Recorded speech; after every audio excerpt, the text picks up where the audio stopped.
Ahoj, vítáme vás všechny v našem prvním vysílání. Tady je Terka. Tady Maruška, ahoj. Tady Linda, ahoj. A tedy potom, co jsme se tady minule užili velkou dávku legrace, bych řekla, tak teďka přicházíme s neskutečně zajímavým rozhovorem.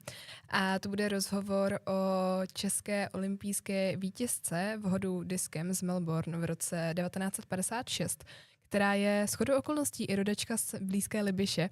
A je to tedy Olga Fikotová-Conolly.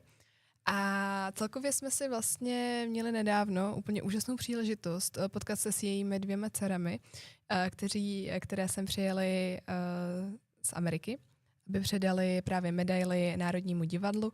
A měli jsme tu možnost a čest s nimi udělat rozhovor, který dnes uslyšíte. A tedy dámy jsou, předpokládám, nyní už v Americe doma, ale tedy rozhovor je přednahraný a myslím si, že se máte rozhodně na co těšit, protože jde o neskutečně krásný příběh a dozvíte se podle mě rozhodně něco nového. A tedy musím vás varovat, jak jsem již zmínila, tak dcery jsou z Ameriky a tedy celý rozhovor byl dělaný v angličtině, takže pokud anglicky nemluvíte nebo nerozumíte dobře, tak Linda pro vás připraví v sobotu překlad, který bude tady pod vysíláním. Možná se objeví i na stránkách, to ještě domluvíme a dáme vám vědět na sociálních sítích. A tedy teďka už vás čeká rozhovor, tak se nenechte déle napínat a pouštím jej. So hello, we are here today with the daughters of an amazing Olympian winner, Olga Fikotové-Conolly, and we are going to talk about their mother. And could you introduce yourself to the listeners? Yes, my name is Nina Connolly. I am her 4th child, her youngest child. Hi, my name is Merja Connolly, and I'm the, I guess, 3rd child born, oldest daughter, but I have a twin brother, but he was born first, 20 minutes before me. And we're 2 out of the 4 children. And would you introduce your mother to the listeners and perhaps explain how important she is for locals? We're very aware that Olga grew up, very, very young in Prague, but most of her life here in Libyš, and loved the Czechs, gives credit to her so-called gymnastics education for her athleticism, and to the people for all their support. When she was growing up, she was playing team handball and team basketball all the way to the national level. Whoa. Yeah, all That's through high incredible. school, and she started traveling internationally, even with those sports. But she realized at about 22 years old, she started going to medical school, and she realized that it was too hard to be on team sports and be a medical student. So she quit one of the sports, and about the same time, she learned about the discus, and she saw a cute guy throwing the discus, and they started hanging out, and he introduced her to the discus. So that's how she started throwing, and within 2 years, she made it to the Melbourne Olympic Games. And what do people often get wrong about her story? Olga's story is a very big story. I don't know how I would answer what they get wrong about it, but it's probably more like what they don't know about it. And Olga was 24 years old, and she went to the Olympic Games, and she fell in love with a 26-year-old, but he was an American. And when they fell in love, the government was not happy with the union. And it was in a time where they had politics that wanted to keep the East and the West apart, right? Yeah, so the number one thing they were telling any Czech in the Olympic Village was stay away from the Americans. Don't talk to any Czechs that were living over there, right? So they were supposed to just stay to themselves. And the way the story goes was they met early in the Olympics, and they had this connection, and they both competed on day one, so that gave them a lot of time to have a romance. They were allowed to marry, and then they were allowed to leave, but the Czech government said don't come back. So I think what people don't understand, or not get wrong, but as my sister said, maybe don't understand, is that life after that was hard. She left for love. She left after 3 years of medical school, when that was her number one passion, and it didn't transfer. She couldn't complete her medicine. She couldn't come back. She left her parents. She didn't know the language, and she was called Harold's communist wife. There was a lot of prejudice in the States. In that time. And so she was very unhappy, and she took a job cleaning offices at the Boston Globe newspaper, and the head of that newspaper said to her, I'm going to leave you homework every night on my desk because you're here now and you need to learn English. And she did homework every night at that newspaper, and my mom, our mom, became a beautiful writer, and she spent the rest of her life really supporting immigrants and teaching literacy, among other things.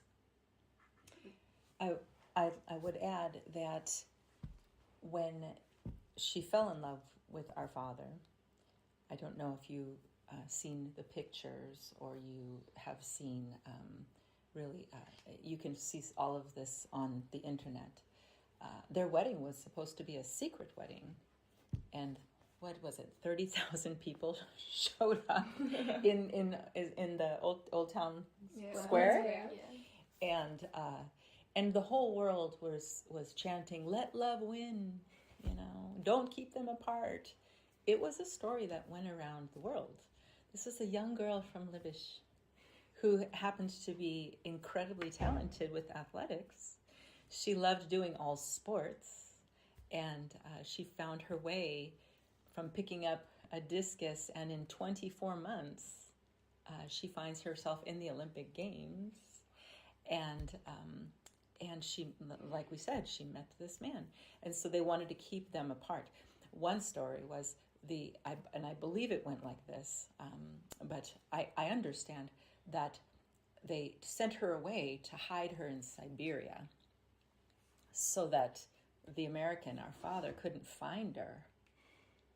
And the Russians snuck him in because they knew where she was, and snuck him in on a train to go and find her. It was a really big love story. Anyhow, when she decided, she loved him, he loved her, the government of Czech at that time said, well, obviously we can't keep you apart. You need to make a decision then. You either choose decision one, you say goodbye to the American and you stay here with us, or which would give her pain and it would give him pain. Imagine that, right? Or decision two, if you leave Czech and you go and marry the American, you can never return. Which gives her pain, right? Yeah. And others pain. No one should ever have to face a decision like that. Yeah. She was 24, right? So she decided that she would go to America with the man that she loved and start a new life and be free to speak and free to love and hopefully still represent her country, even though she didn't live here. The doors were closed to her, but maybe somehow she could represent her country. True? When she got to America, there were no iPhones. There was no internet. Yeah. There was no technology. There was just no way of knowing what she was actually going to walk into when she got to America, right? Olga was a free spirit. She was full of life.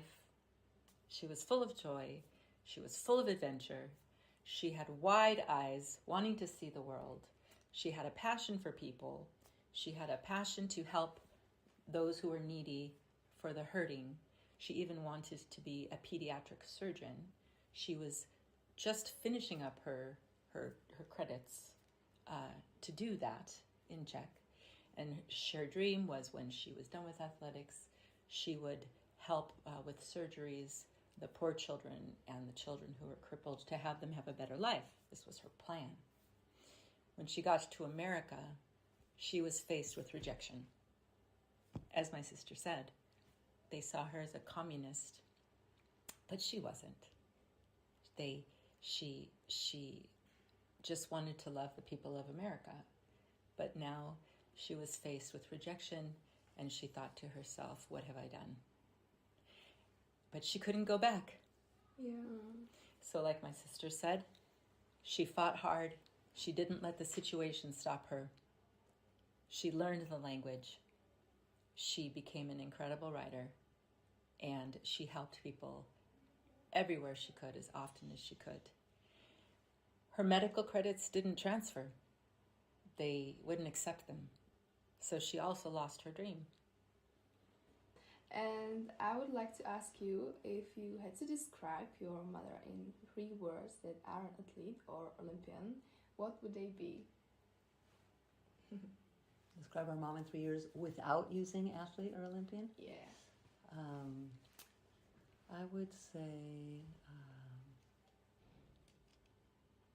that our mom was courageous, compassionate, and wise. And you? I would say, did you say passionate? Compassionate. Compassionate. I would say passionate. I would say determined. And I would say stubborn. And I would maybe be interested in her life in America after she moved in.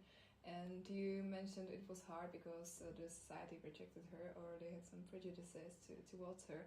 So I would be interested in, did she ever try to apply for medical school? As you said, that she was interested in becoming a doctor, or she just gave up that choice and tried to find out some other ways to live. Well, it was difficult because she was almost complete. And as a matter of fact, I don't know for sure, but she may have just completed. Well, she had 3 years in. I think Yeah. she had a little bit more. She had just a little bit to complete. Yeah. And, that takes a little while. It takes time, and it takes resources. And in that time and in that day, it's very different than today. Athletes were not paid money. Today, they get millions of dollars. In that time, they didn't get paid anything. So she would have had to start completely over. And she was an athlete, and she was also becoming a mom. So she was not able, because they did not take her credits, to have to begin again and go on that journey in America without even knowing the language well. It was just too big for her to complete. What was positive is they arrived first in Boston, where my dad was from, Harold Connolly, and eventually they did come to California, and he got a teaching job at Santa Monica High School. But at that time, my mom was able to work at UCLA, which is a university there in Los Angeles. University of Los Angeles. And she was able to get a job in the lab, and with the medical lab, and that was great. She was super happy to be back in the medical field and working in the lab, but it didn't turn into any kind of a degree to help her become a doctor, but she did get back to medicine for a short time. And did she have any small habits she had that people would never expect from a world-famous athlete? Can you tell? Habits. Small habits. I mean, I would say she I don't know if it's quirks or habits, but I know that she loved to cook. If I just think of things she loved to do, that's an easy answer. And loved to walk the beach, like things that would help her feel good about herself. She loved listening to music. I think she talked to her plants sometimes. Like a quirky thing? Or habits. Every living thing. She talked to every Talked to living animals and talked to plants. Yes, and played music Absolutely. for them. Olga was a lover of nature. She was a lover of the environment. She was a advocate for all things, for caring for the environment, which we believe in also, because we need it, right, to live and survive, and we want it to be healthy and lovely for ourselves and our children. She loved the outdoors, she loved nature. So talking to plants and playing music for them, and she loved to dance, and she loved all those things. It was very that strange thing was very normal for her. And what made her laugh the most? Silly jokes. She loved to laugh. Nina could make her laugh. You could really make her laugh by just being silly.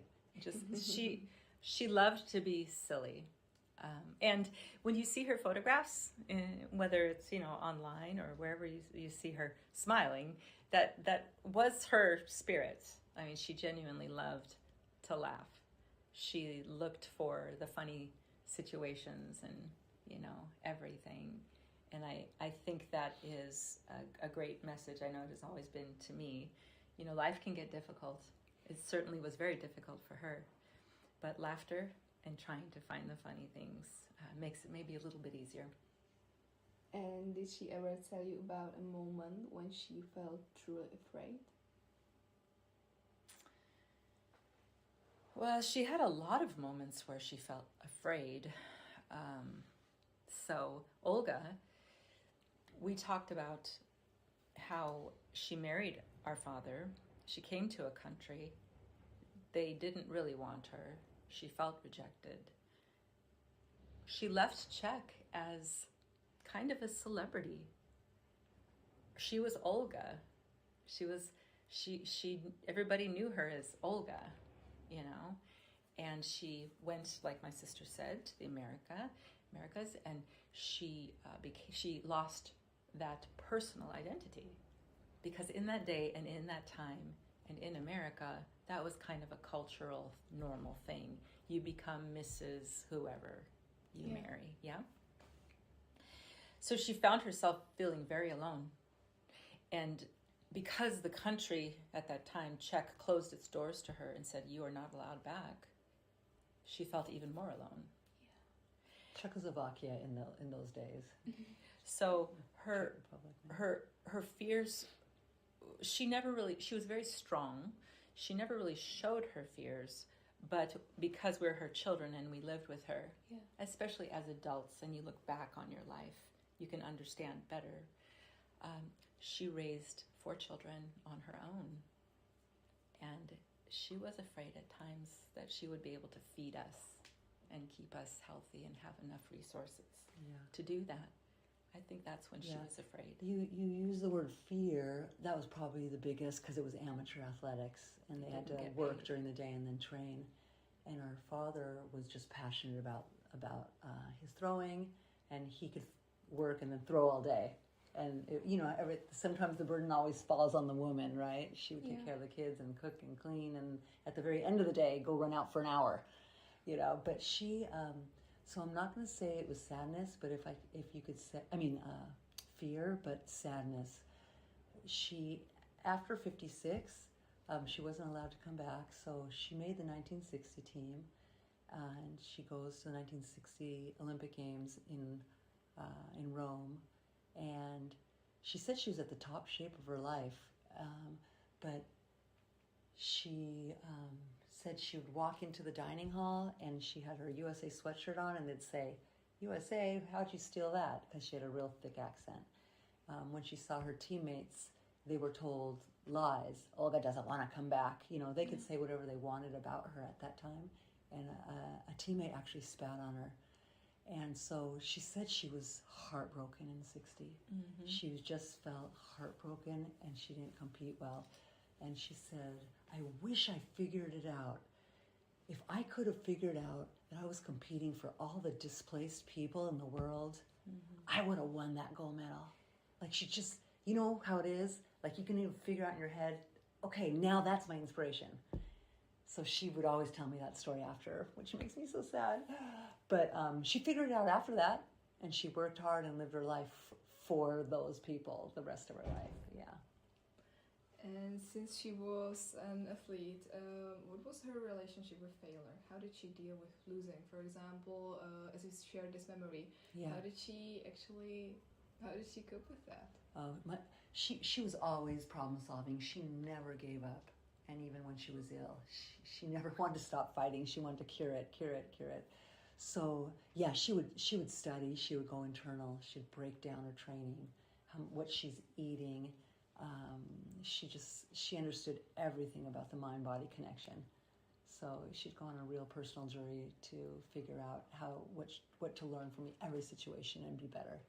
I don't think failure wasn't something that she was a thing for her. No. It wasn't that something failed.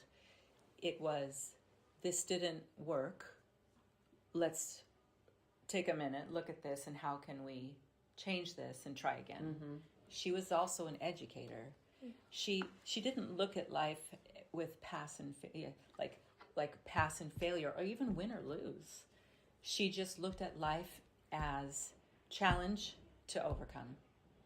And if you did not do as well as you thought that you would, go back, take a look at what you can do differently, and try again. She was a person that chose to never give up. And it was a choice that she made. It wasn't some sort of magical gift she had. She was faced with many challenges. She had to live life against all odds, yet she just kept saying, how can I overcome this? What can I do? Sometimes it would be like, how can I be kind to this person? Or, she got creative with her thinking to be able to achieve whatever goal it was that she had. Does that make sense? Yeah, I think so. Yeah. I love the mindset. Yeah. It's amazing. It's a choice. Major growth mindset. Yeah. That's what we call it these days. Yeah. And did she enjoy training, or was it more about discipline than joy? I think she enjoyed it. She learned to throw the discus. Her coach was Father Jandera, and he played the waltz, the Blue Danube, for her, and that's how she would learn the rhythm, and she loved it. And I think she always heard music in her head when she trained. She loved moving her body and staying in shape. And so she was also very disciplined in how she ate and how she kept her body. She had a lot of pride there. But I'd say absolutely, it was joy. And she didn't compete in 5 total Olympic Games for herself. She was competing for people. She was competing because the Olympic Games was a perfect world. Every country, all people together, getting along for 2 weeks.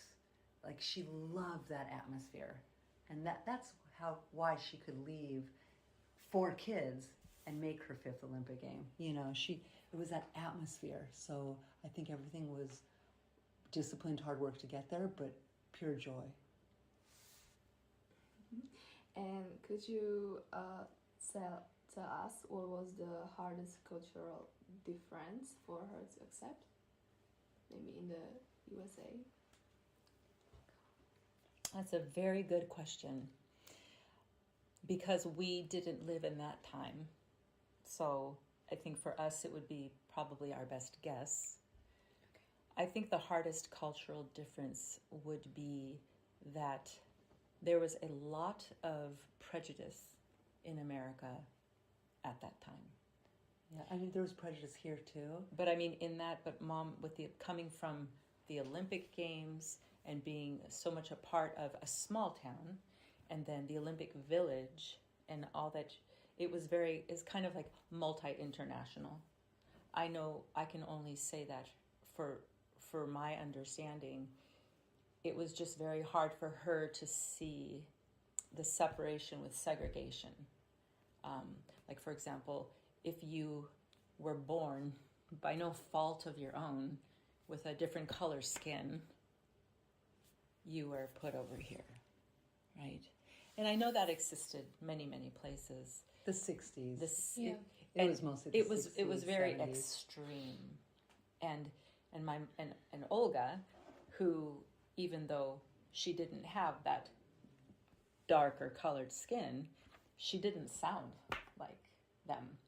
Mm-hmm. So they're like, what are we doing with this? And America was really a mess in that time. It's not that way anymore, but I know that was very difficult for her culturally. I think the other part of it was that Europe was ahead with women's rights during the war. The men went off and women all went to work and they were very independent. And that was you were ahead here. So she goes to American and she's Mrs. Harold Conley. Mrs. Harold Conley, women didn't even keep their own name, and it was like that. So also that was another challenge. Losing her personal identity. Yeah. So how did she manage to keep her Czech identity while she stayed abroad? I mean, she was a writer. She learned she learned such good English. She became a beautiful writer. And that was actually something they had in common because our dad was an English teacher. And so they really connected on that.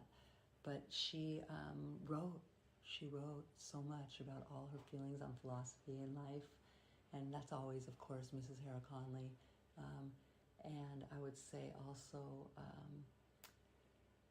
she was Czech. She kept her identity through how she lived her life, her Czech habits and her Czech household, and in those ways. She definitely raised us kids with Czech traditions. Olga was Czech in her heart through and through. That there was nothing going to change that, and that never really changed. Olga had her kids, and we would do Mikuláš for Christmas, everything. She would, bake pastries, all the Czech pastries. She was a very, very good cook, and she would make all the Czech foods, and we grew up with that. She would play Czech marches. She would play the Czech Philharmonic and other songs. She would sing songs. Today, in our meeting here in the gym here in this place, everybody's saying skakal peš. Yes. Skakal peš, right? So she would do things like that. She ended up finding Sokol in Los Angeles. That's incredible. Mm-hmm. There was a small group of Czech people that did Sokol in Los Angeles, and she connected with them. She found a German bakery, and I don't think it was a Czech bakery, but close enough, I guess. and she just got everything she could to help her feel more at home, even though her home didn't want her anymore. So she kept those traditions alive, really, for us throughout our entire childhood until we went on with our own lives. But she loved ice hockey. Mm-hmm. And that was also a big part of her life. She loved ice hockey her entire life up until the day that she went to heaven. She was watching ice hockey. That's all she wanted to do. Yeah. So Typically Czech. Typically Czech, yes. And if she wasn't an athlete, what kind of life do you think she would have chosen? Medicine. Mm-hmm. She would have stayed here, fallen Yes. in love, and become a surgeon. Yes, absolutely. That was her number one love. She always talked about medicine. She had a dream, and her dream was to help crippled children. And she realized that when she was young, and she began to travel with the Czech Olympic team. And through their travels, they went to places. In one particular place, she just saw these poor children on the street, and that they were suffering, and they were poor, and she made a decision in her mind. And again, she was 24. She had a huge heart, compassion for people, and that's what she decided to do. When my Czech career is over, I'm going to be a surgeon, a pediatric surgeon, and I'm going to help these children. And did she ever push you towards sports, or did she let you choose your own path? She always let us choose our own path. She said, I don't care what you do, just get involved with the arts, sciences or athletics. And 3 out of the 4 kids, we naturally did play sport and enjoy sport and take it as far as we could. And Nina fell into the arts and song and dance a little bit further. She could do sport, of course, but not the passion to continue and push and compete. So no, absolutely, both our parents, but always said, just find something to be passionate about. Love what you do. My mom had certain things that she would say all through her life, and love what you do was one of them. Love what you do. Understand life. Understand you are. What is it? Mortal, but not. Do you remember that saying? Live as if you're immortal. Understand your mortality, but live as if you are immoral. Yes. Yeah. That was one of them. Beautiful. Yeah. Mm-hmm. But I loved to roller skate. That was my thing.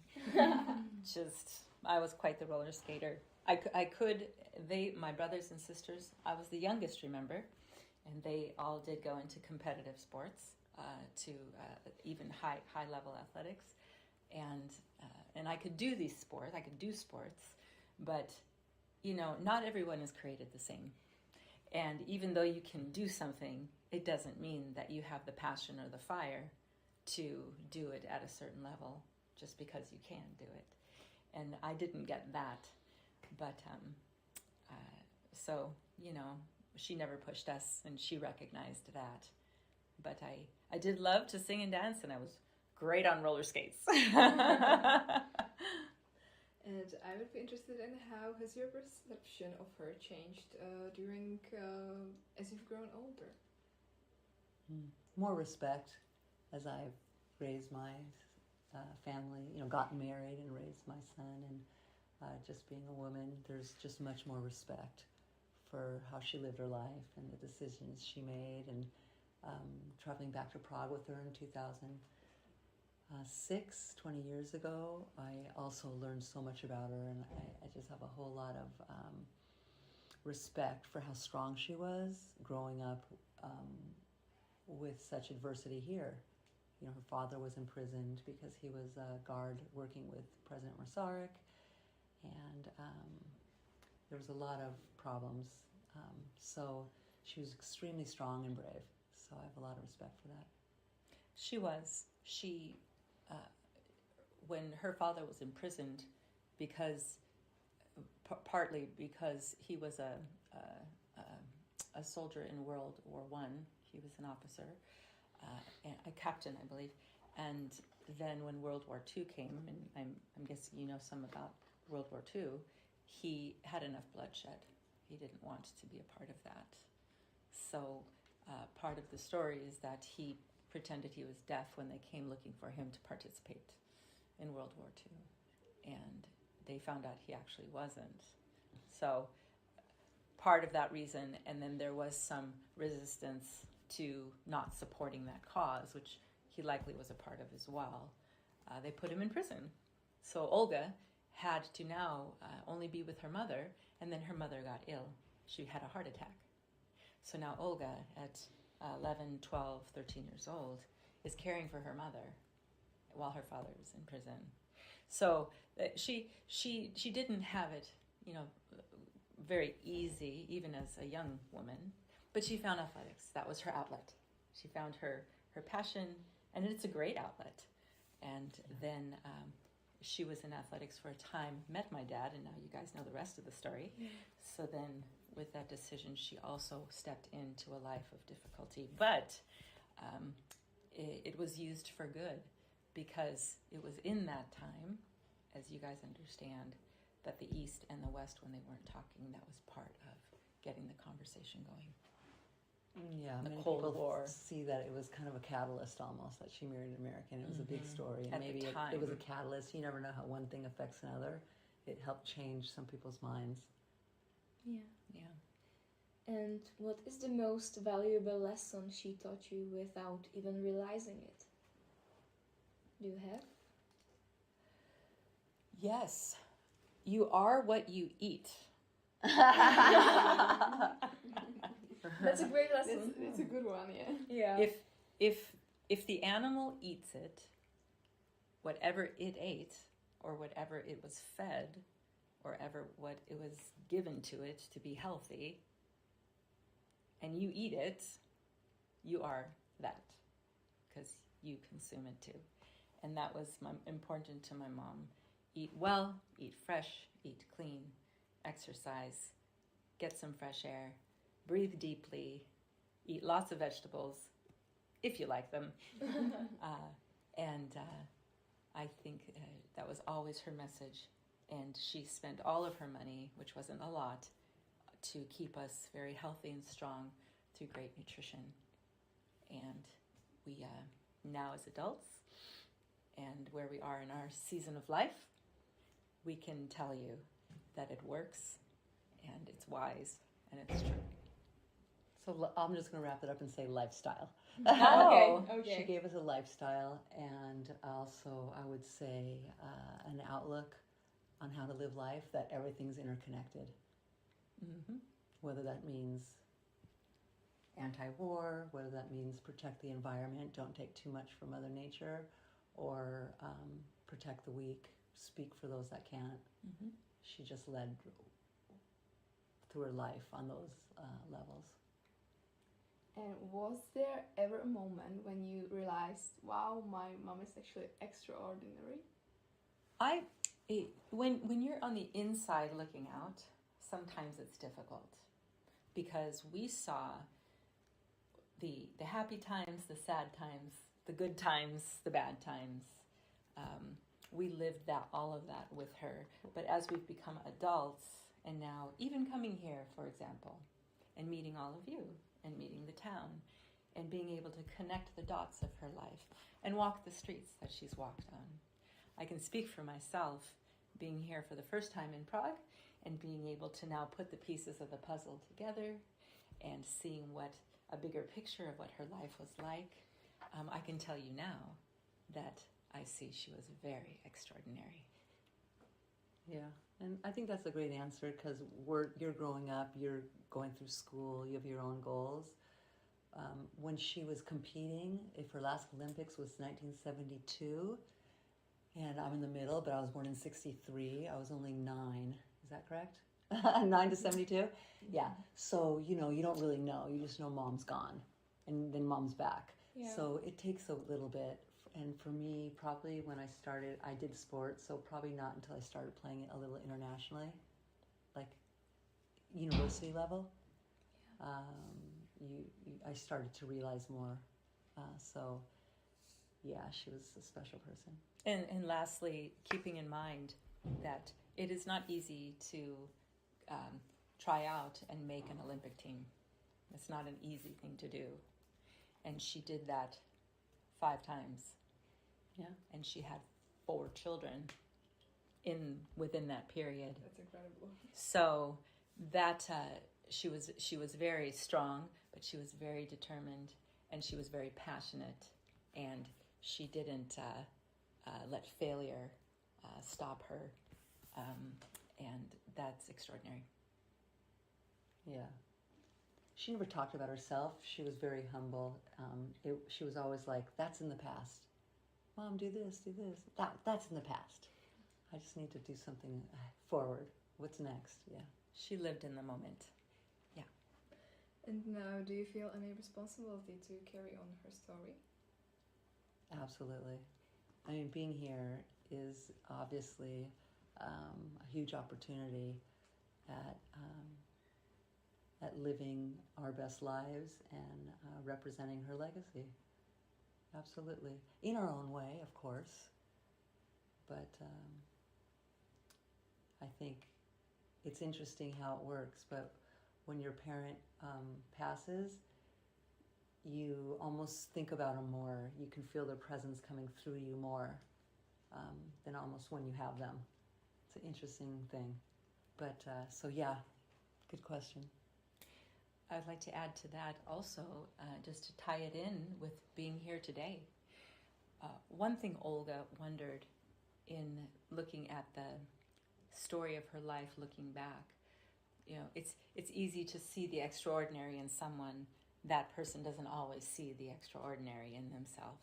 Does that make sense? Yeah. And although my mom was very aware of her accomplishments and achievements, she asked me, Nina, what was it all for? And she asked me that before she passed away. And coming here, we didn't know the National Museum was going to ask us for her gold medal.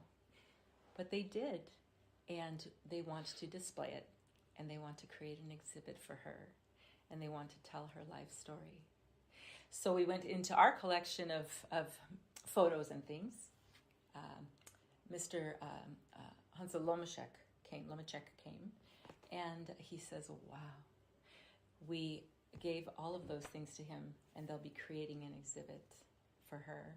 And so to show her extraordinary life, we hope that people will come when her exhibit is finished, and that they will be able to learn and read more, and that in that display, that now the gold medal, which she won for the people, and is now being returned to the people, will tell her life story, and in that, her message of, being a champion, not only for Olympics, but also in life. They'll be inspired from it. That is our hope. And I think it'll be a beautiful exhibit, and we hope that people will come to see. Okay, and if there's one feeling or thought you would want people to leave this conversation with when they think about your mother, what would it be? Well, definitely that she missed her country and loved her people. Absolutely. And she would say, I'm Czech and American, really, but the Czech would come first. And she would just want to say thank you, really, to everybody that supported her. And I would say, if they were to learn about my mother and think about my mother, that they would remember that even though people said that something was impossible for you, or you couldn't do it, or you weren't accepted, or you didn't belong here, or whatever opposition you faced, to remember you can choose. You can choose to rise above it. You can choose to say, yes, I am worth it, and I can do it. And it doesn't matter what you think, that I am valuable, and I will be successful, and not let anything or anyone hold you down. That's how she was, and it was a choice. It is actually a beautiful thought to add to the end of our interview. So we thank you so much for sharing the story with us. It was absolutely incredible. It was kind of heartbreaking, I can imagine it is a bit of touchy subject maybe for you, a bit of sentimental it can be. So thank you a lot for sharing this with us. It was absolutely amazing. You're welcome. Thank you Thank for having you. us. Very much. Thank you. Thank you. So hello, here we are. Tak tedy ahoj, my vás tady vítáme zpátky po tohoto úžasném rozhovoru. Tady je Terka. Tady Maruška, ahoj. Tady Linda, ahoj. A teda přepli jsme zpátky do češtiny, snad vás to moc neobtěžuje. A tedy mě by zajímalo, abychom to tak hezky vlastně zakončili, celé to vysílání. Tak když jsme dělali ten rozhovor s Merjou a Ninou Connollyovými, tak by mě zajímalo, holky, co jste si z toho vzali, co vás na tom nejvíce zaujalo, nebo jaké celkově z toho máte pocity? Tak pro mě ten rozhovor byl strašně inspirativní a vlastně naplňující. I celkově ta jejich energie byla strašně úžasná. Oni prostě byli neskutečně milí. Ten příběh tak strašně rádi sdíleli. Tam byla prostě vidět ta radost toho, že to chtějí předávat dál a že chtějí o té své mamince vlastně mluvit a že si jsou vědomi toho, co ona vlastně udělala a že byla opravdu neuvěřitelný a úžasný člověk. Vlastně ještě předtím, než začal ten rozhovor, tak jsem tam řešila trošičku jakoby problémy s technikou a ta jedna dcera právě mi ukazovala fotky. Ona měla totiž v telefonu vyloženě koláž, asi třeba, nevím, dejme tomu 50 fotek to bylo, celkově o té Olze a tak jako jsme to spolu projížděli a ona mi vždycky všechno říkala a mně se strašně líbilo, ještě když jako se vrátím k té Olze, ona se na všech fotkách smála. Ona podle mě byla strašně pozitivní člověk a strašně takovej jako usměvavej a podle mě ty její dcery mají tu její energii. Nebo dokážu si představit, že ona byla hrozně jako podobná, že byly stejný. Takže pro mě ten rozhovor byl hrozně nabíjející. Strašně jsem pak jako odcházela a byla jsem úplně nabitá pozitivní energií. Inspirativní to bylo, protože ten její příběh je opravdu silný a byla to fakt jako úžasná žena. Takže jako já jsem si ten rozhovor fakt užila a jsem strašně ráda, že jsme měli tu příležitost je vlastně se jich takhle zeptat na pár otázek a mít s nima ten rozhovor. Za mě to taky byla úplně neskutečná vlastně jako zkušenost a strašně se mi líbilo, že i Merja, i Nina byly hodně jako sympatický a přesně i přesto, že jsme tam se potýkali s těma problémama s tou technikou, tak oni vůbec jako ne, že i přesto, jak byli srdeční, tak já jsem se cítila fakt špatně na tom místě, protože mě to mrzelo, že to zase skoro nevyšlo, ale naštěstí to dopadlo dobře a byli k nám strašně příjemný a bylo to úplně úžasný. Takže já jsem taky strašně ráda, že jsem mohla být součástí. A ještě bych chtěla dodat, že oni vlastně ten den točili třeba jako už spoustu rozhovorů před náma. Takže i to, že vlastně oni se museli tolikrát podle mě i opakovat, nebo celkově jako, ale to s jakým přístupem oni ten rozhovor jakoby pojali a pak i nás i chválili na konci. To vždycky strašně potěší, když nás člověk jako pochválí a že ta práce pak má jakoby, a tohle má takový jakoby pak poselství další, takže to bylo taky hrozně příjemný. Jo, já vlastně musím uznat, jak vlastně tady holky opakujou, že to byly neskutečně příjemný dámy, tak já si musím jenom souhlasit, protože já fakt si dlouho nepamatuju, samozřejmě každý host je svým způsobem něčím výjimečný, ale fakt si dlouho nepamatuju, že by byly jako až takhle pohodoví a oni byly holky fakt neskutečně zlatý, neustále nás chvalili, říkali, jak je to vlastně úžasný. Ještě když přihlídneme k tomu, že oni museli mít neskutečné množství rozhovorů jenom za dobu, co tady pobyli v České republice, takže jsme vlastně hrozně vděční, že jsme měli tu možnost a přijdeme, že to i přesně hrozně hezky vyprávěli. Mně přijde, že oni by byli hrozně dobrý jako nějaký třeba vypravěčky nebo takhle. Jo. Protože hrozně hezky vlastně rozvíjeli ty otázky, my jsme jich měli připravených hromadu, půlku z nich jsme vlastně ani nemuseli položit, protože na ně odpověděli. Takže fakt ten rozhovor byl jeden z těch snad nejúžasnějších a vlastně přesně i po rozhovoru jsme si ještě povídali, dali nám do ruky reálně tu zlatou medaili, drželi jsme ji v ruce, máme s ní fotku, každá se jí fakt dotkla. Takže fakt mi přijde, že oni jsou, jak teda Linda říkala, že si umím představit, že vlastně jejich matka byla úplně stejná, tak vlastně ta jejich energie je úplně úžasná. Například, co je zajímavý na té medaili, co mě zaujalo osobně, tak to nám i oni říkali, že vůbec nebylo vlastně vidět, že by byla zlatá. Ona působila spíše bronzově. A to je kvůli tomu, že ona ji dávala celkově prostě lidem, protože to brala takovým způsobem, že je vyhrála tu medaili pro ty lidi. Takže vlastně ta medaile byla tolikrát ohmataná, že vlastně to zlato už jako bylo trošku jako prostě bylo zanesený, jakoby, jo. A přijde mi to vlastně hrozně hezký, že přesně i oni to úplně bez váhání dali nám, ať se prostě dotkneme té medaile, povídali nám o tom. No bylo to úplně úžasný, fakt. Místo, jako strávili jsme tam hrozně moc času podle mě a byli neskutečně zlatý a fakt to bylo jako podle mě hrozně silný zážitek. Jo, já si ještě upřímně myslím, že když zmíním, jak jsi říkala k té medaili, takže ta medaile má pak mnohem větší cenu, nebo na mě tak působí, že když prostě vlastně že není vystavená jenom někde na poličce prostě a tam leží, ale že fakt ty lidi se mohli podívat na tu a vošahat si tu prostě zlatou medaili, tak to má, jako si myslím, že pak má větší cenu, mnohem větší cenu, než kdyby jenom ležela na poličce. No, takže jako já bych to shrnula asi takhle. No a vlastně podle mě, chtěla jsi ještě něco, Marško?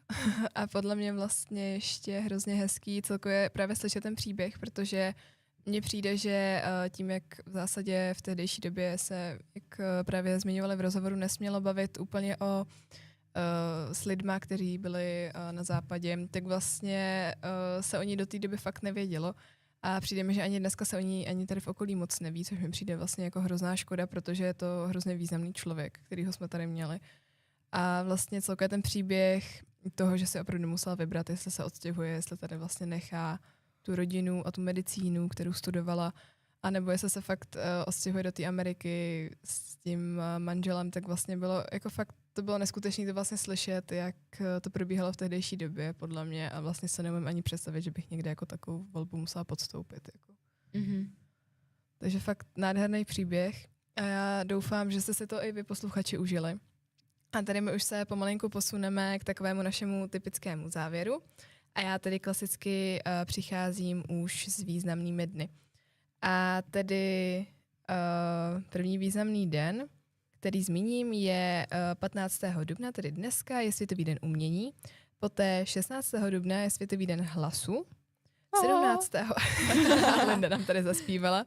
17. dubna je Světový den hemofilie. 18. dubna jsou 2. Mezinárodní den památek a historických sídel, což bych doporučovala tematicky si pustit rozhovor o Brandýském zámku s kastelánem Vítem Reitharem, jestli se dobře pamatuju příjmení. Jo. A také je Mezinárodní den radioamatérů. A nadále 19. dubna je Světový den investičních fondů a 20. dubna je Světový den marihuany a také den čínského jazyka. Já chci jenom říct, jaké akce nás ještě v okolí čekají. Tuto sobotu nás čeká všemi očekávaný street food festival, kam můžete přijít a ochutnat dobroty z celého světa.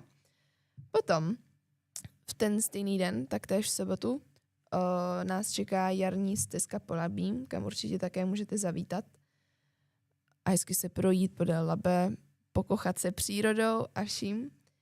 A to je za mě asi vše. Ještě bych zmínila, že u svatého Vojtěcha bude probíhat, svatého Vojtěcha bude probíhat svatovojtěžská pouť od 17. do 19. A já bych ještě chtěla zmínit, že pokud ani jedno z těch akcí není nic pro vás, tak si určitě přijďte zaházet šipky v sobotu nebo v neděli sem do DDM. A myslím si, že to je i z akcí vše. Takhle. Takže já už jenom pro ty, co neví, ale věřím, že všichni už víte, tak připomenu, kde nás vlastně najdete, tak kromě YouTube jsme i na Instagramu jako Rádio Fenomén, na Facebooku taky jako Rádio Fenomén a poslechnout si nás můžete na YouTube i na Spotify. Na Spotify umišťujeme zkrácená vysílání, nejsou zde písničky, takže pokud budete mít méně času, určitě si nás poslechněte tam. A naše vysílání už je u konce.